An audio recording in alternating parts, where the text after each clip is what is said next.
আসসালামু আলাইকুম। আশা করি সকলেই ভালো আছেন। প্রিয় চাকরি প্রত্যাশী ভাই ও বোনেরা, জেলা প্রশাসকের কার্যালয় দিনাজপুরে একটি নিয়োগ সার্কুলার প্রকাশ করা হয়েছে। যেটা কিন্তু একেবারেই রাজ্য সরকারভুক্ত সরকারি নিয়োগ সার্কুলার। যেখানে ১৯০টি পদ রয়েছে। বিশাল বড় একটি পদের সংখ্যা, বিশাল বড় একটি নিয়োগ সার্কুলার। যেখানে শুধুমাত্র এসএসসি পাস করেই ১৫৩টি পদ রয়েছে। কোনো ধরনের অভিজ্ঞতার প্রয়োজন নেই। জাস্ট এসএসসি পাস করে আবেদন করতে পারবেন। এছাড়াও এখানে বেশ কিছু পদের সংখ্যা রয়েছে। তো এই ভিডিওর মাধ্যমে আমি আপনাদেরকে এই নিয়োগ সার্কুলারটি সম্পর্কে বিষয়গুলো জানানোর চেষ্টা করব, যেখানে পদের নাম, পদের সংখ্যা, বেতন স্কেল, শিক্ষাগত যোগ্যতা রয়েছে এবং এই সার্কুলারে কিভাবে আবেদন করতে হয়, আবেদনের যে ফুল প্রসেসটা, সেই প্রসেসটা আমি আপনাদেরকে দেখাই দেবো। আপনি চাইলে ঘরে বসে থেকে আবেদন করে নিতে পারবেন এবং আমাদের মাধ্যমে কিভাবে আবেদন করে নেবেন সেই হোয়াটসঅ্যাপ নাম্বারটাও আমি আপনাদেরকে দেখাই দেবো। এক কথায় এই সার্কুলার নিয়ে সকল ধরনের তথ্য আপনি এই একটা ভিডিওর মাধ্যমে জানতে পারবেন। তো দিনাজপুর জেলার যারা স্থায়ী বাসিন্দা রয়েছেন, অবশ্যই আপনারা এই ভিডিওটা দেখবেন। তাহলে আপনার এই চাকরিটা হওয়ার, আপনি একটা ভালো বিষয় জানতে পারবেন এবং আপনার চাকরিটা হওয়ার জন্য যে বিষয়গুলো খুবই গুরুত্বপূর্ণ, এই বিষয়গুলো আপনি জানতে পারবেন। আরেকটা বিষয় বলে রাখি, যারা আমাদের ইউটিউব চ্যানেল থেকে ভিডিওটা দেখতেছেন, অবশ্যই চ্যানেলটি সাবস্ক্রাইব করে রাখবেন। ফেসবুক পেজ রয়েছে জব প্লাস বিডি, যারা ভিডিওটা দেখতেছেন পেজটি ফলো দিয়ে রাখবেন। তো এটি হচ্ছে জেলা প্রশাসকের কার্যালয় দিনাজপুরের ডিসি অফিসের নিয়োগ সার্কুলার, দিনাজপুর জেলার জেলা প্রশাসকের কার্যালয় নিয়োগ সার্কুলার।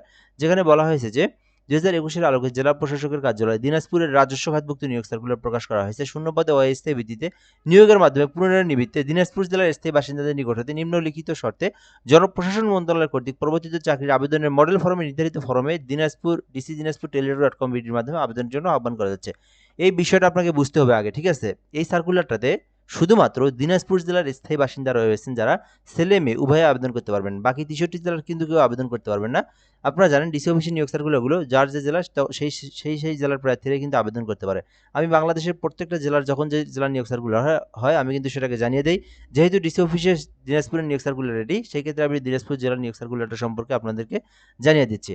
তো এটিতে চাইলে, আপনি আবেদন করতে চাইলে এই ডিসি দিনাজপুর টেলিটক.com বিডি এই লিঙ্কের মধ্যে প্রবেশ করে আপনাকে আবেদনটা করতে হবে।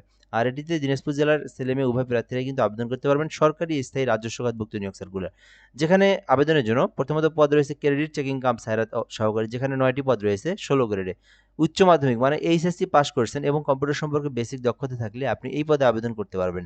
2 নম্বরে রয়েছে নাজির কাম কেশিয়ার, যেখানে একটি পদ রয়েছে 16 গ্রেডের। শুধুমাত্র এইচএসসি পাস করা থাকলেই এবং কম্পিউটার সম্পর্কে বেসিক দক্ষতা থাকলেই এই পদে আবেদন করতে পারবেন। এছাড়াও রয়েছে অফিস সহকারী কাম কম্পিউটার মুদ্রা খড়িক। এখানে আবেদনের জন্য শুধুমাত্র এইচএসসি পাস, তাহলেই আপনি আবেদন করতে পারবেন। একদম বেসিক কম্পিউটার সম্পর্কে অভিজ্ঞতা রয়েছে, টাইপিং করতে পারেন, দেন এনাফ, আপনি এই অফিস সহকারী কাম কম্পিউটারে আবেদন করতে পারবেন। এছাড়াও এখানে সার্টিফিকেট পেশকার পদ রয়েছে, যেখানে 4টি পদ রয়েছে। শুধুমাত্র এইচএসসি পাশে আপনি সার্টিফিকেট পেশকারে আবেদন করতে পারবেন। মোট 4টি পদ রয়েছে 16 গ্রেডের। এরপর রয়েছে সার্টিফিকেট সহকারী, যেখানে কিন্তু মোট 5টি পদ রয়েছে 16 গ্রেডের। শুধুমাত্র এইচএসসি পাস করে আবেদন করতে পারবেন। এছাড়াও রয়েছে মিউটিশিয়ান কাম সহকারী, যেখানে কিন্তু 16 গ্রেডের। শুধুমাত্র এইচএসসি পাশে আবেদন করতে পারবেন। এর পরেরই যে পদটা, সেটা কিন্তু সেই অফিসক, সেই বহুলকাঙ্ক্ষিত অফিসক পদ, যেখানে 153টি পদ রয়েছে 20তম গ্রেডে। শুধুমাত্র এসএসসি পাস করে আবেদন করতে পারবেন। আলাদা কোনো অভিজ্ঞতারও প্রয়োজন নেই, কম্পিউটারের অভিজ্ঞতারও প্রয়োজন নেই। শুধুমাত্র এডুকেশনাল এসএসসি পাস করলেই আপনি এই 153টি পদে আবেদন করতে পারবেন। যারা SSC pass, HSC pass, honours degree pass, Dinajpur জেলার স্থায়ী বাসিন্দা অবশ্যই আবেদন করবেন। এখন কেন আপনি আবেদন করবেন এই সার্কুলার আমি বলে দিই। দেখেন, প্রত্যেকটা সার্কুলারেই কিন্তু আপনার যখন অধিদপ্তর মন্ত্রণালয় সার্কুলার দেয়, যেমন এখানে 190টি পদ রয়েছে, এই সার্কুলারটা যদি অধিদপ্তর হইতো, বাংলাদেশের সকল জেলার প্রার্থী যদি আবেদন করতে পারতো, লক্ষ লক্ষ এই সার্কুলারে আবেদন হইতো, সেই ক্ষেত্রে কিন্তু আপনি যখন পরীক্ষা দিবেন, কন্টেস্টটা কিন্তু অধিক হারে হইতো, চাকরি পাওয়াটা কিন্তু অনেক টাফ। যেহেতু দিনাজপুর জেলার স্থায়ী সার্কুলার, শুধুমাত্র দিনাজপুর জেলার স্থায়ী বাসিন্দারা আবেদন করতে পারবে। সেক্ষেত্রে বাইরের জেলার কেউ আবেদন করতে পারবে না। আবেদন কিন্তু একেবারেই কম হবে। আপনি কিন্তু জাস্ট একটু চেষ্টা করলে আপনি এই সার্কুলারগুলোতে উত্তীর্ণ হতে পারবেন, যেহেতু বাইরের জেলার সাথে কোনো কানেক্টেড নেই। শুধুমাত্র নিজ জেলার প্রার্থীর মধ্যেই কন্টেস্ট হবে, ঠিক আছে? এবং আবেদনও কিন্তু একেবারেই কম হবে, অল্প কয়েকটা আবেদনের মধ্যে আপনাকে পাশ করলে আপনি উত্তীর্ণ হতে পারবেন। এটা ছিল মূলত বিষয়। এই জন্য দিনাজপুর জেলার ছেলেমেয়ে যারা দেখতেছেন, অবশ্যই আবেদন করবেন। এটা ছিল 1 নম্বর বিষয়। দ্বিতীয় বিষয় হচ্ছে, এই আবেদনটা কিন্তু 4 জুন থেকে শুরু হয়েছে, যেটা কিন্তু 3 জুলাই পর্যন্ত আবেদনটা চলবে। কিভাবে আবেদন করবেন এই বিষয়টা বলে দেই। ডিসি দিনাজপুর টেলিটক.com এই যে লিঙ্কটা দেখতে পারতেছেন, এই লিঙ্কের মধ্যে প্রবেশ করে আপনার এই ফর্মটা পূরণ করে আবেদন করতে হবে। আর অনেকেই কিন্তু আবেদন করতে পারে না। সেক্ষেত্রে কি করবেন? সেক্ষেত্রে আমাদের হোয়াটসঅ্যাপ নাম্বার দেওয়া রয়েছে। একদম ঘরে বসে থেকে একদম নির্ভুলভাবে আপনি আবেদন করে নিতে পারবেন। শুধু এই নিয়োগ সার্কুলার না, বাংলাদেশের যে কোনো সরকারি নিয়োগ সার্কুলারের জন্য আপনারা এই হোয়াটসঅ্যাপ নাম্বারে যোগাযোগ করতে পারেন। ঘরে বসে একদম নির্ভুলভাবে আবেদন করে নিতে পারবেন। তো আমাদের প্রসেসটা হচ্ছে, আমরা সকল ধরনের চাকরির আবেদন করে দিয়ে থাকি। তো আপনি যখন আমাদেরকে নক দিবেন, আমরা কিন্তু আবেদনের জন্য যে প্রসেসগুলো প্রয়োজন, যে তথ্যগুলো প্রয়োজন, যে ডকুমেন্টের প্রয়োজন, এই ডকুমেন্টগুলো আপনার কাছ থেকে নিয়ে আমরা আবেদন করে দিয়ে সঙ্গে সঙ্গে অ্যাপ্লিকেশন কপি পিডিএফটা পাঠিয়ে দেবো।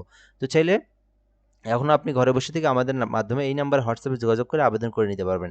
এর পরের বিষয় হচ্ছে আপনারা যারা নিজেরা আবেদন করবেন তাদের প্রসেসটা কি? তাদের প্রসেসটা হচ্ছে এই যে এই লিঙ্কটা দেখতে পারতেছেন, এই লিঙ্কে প্রবেশ করে আপনাদেরকে কি করতে হবে? এই নাম্বারটাতে হোয়াটসঅ্যাপে এসএমএস সরি, এই যে এই লিঙ্কটাতে প্রবেশ করে যেকোনো ব্রাউজারে সার্চ করতে হবে।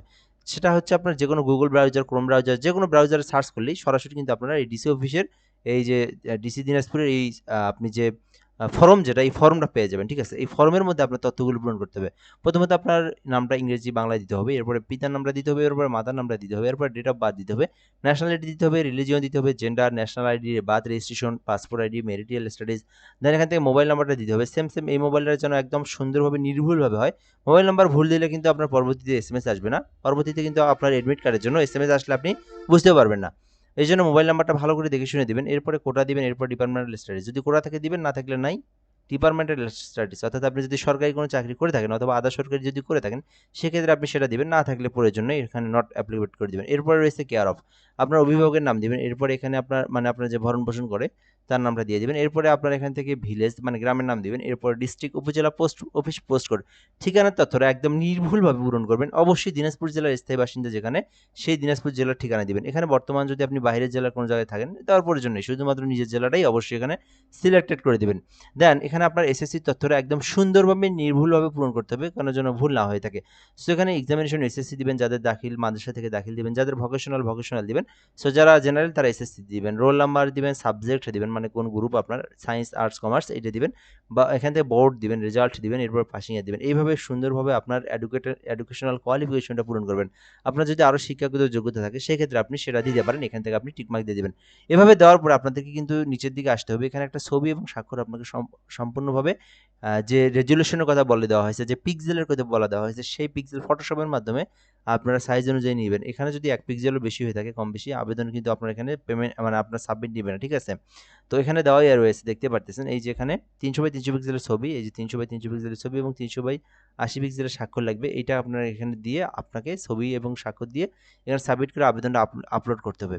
আপলোড করে সাবমিট দেওয়ার পরে কিন্তু আপনার আবেদনটা সম্পূর্ণ হবে। দেন অ্যাপ্লিকেশনটা আপনার কিন্তু ডাউনলোড করে রাখবেন, ঠিক আছে? এরপরে আপনাদেরকে সরকারি ফি জমা দিতে হবে, যেখানে প্রসেসটা হচ্ছে 1 থেকে 6 এর মধ্যে কেউ আবেদন করলে তাকে 112 টাকা জমা দিতে হবে।